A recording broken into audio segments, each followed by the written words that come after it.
Friday is an incredibly special day for all Muslims, wherever you are. So why is it that it can't be singled out on its own as an object of fast? As far as singling out Friday for keeping the voluntary fast, it is prohibited because Friday is the main day for the Muslims in the week. You can call it the weekly Eid, or a day is the important day for the Muslims.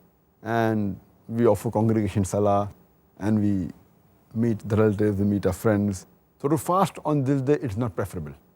And furthermore, it is negating, doing the opposite of what the Jews and Christians do. They prefer fasting on the main day, that is, Jews prefer fasting on Saturday, and the Christians on Sunday, and this they consider as a religious day. And all the other days, they do all the other activities, there's no problem. So we don't believe in that. They're only doing acts of good deeds on Friday and not doing on the other days of the week. So based on these two reasons, the Prophet ﷺ has prohibited singling out Friday for fasting. But this prohibition is not complete prohibition. It is rather makruh. And he said that if you have to fast, you can fast on Friday along with fasting one day before or one day afterwards. That means you're not singling out for fasting. Or if you're used to fasting on particular days, like maybe 3 days in a month, the Yamul Bid, and that happens to be a Friday, then no problem. Or if you're fasting alternate days, then that happens to be a Friday, then no problem. Otherwise, singling out only Friday is not permitted. It's mentioned in the hadith of Sahih Bukhari, volume number 3, book of fasting, hadith number 1986, that once the Prophet met Juwairiya, may Allah be pleased with her, and she was fasting on Friday.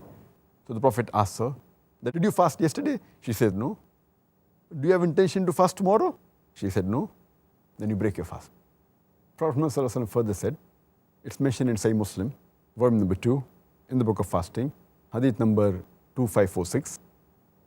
The beloved Prophet said that do not single out the night preceding Friday for offering the night salah, night prayer, and neither single out Friday for a voluntary fast, unless you're used to fasting, unless you're accustomed to fasting, and then Friday falls on that. So, as I mentioned earlier, that Friday should not be singled out, because you don't want to copy the other non-Muslims, the Jews and the Christians, unless it's a normal practice and your habit and it happens to fall on that day, then no problem. So if you fast on a Friday, if it's preceded by fasting one day before or one day after, there's no problem. Or if it falls on your normal routine of fasting, like alternate days or the 3 days like Ayyamul Bid, then it's perfectly fine.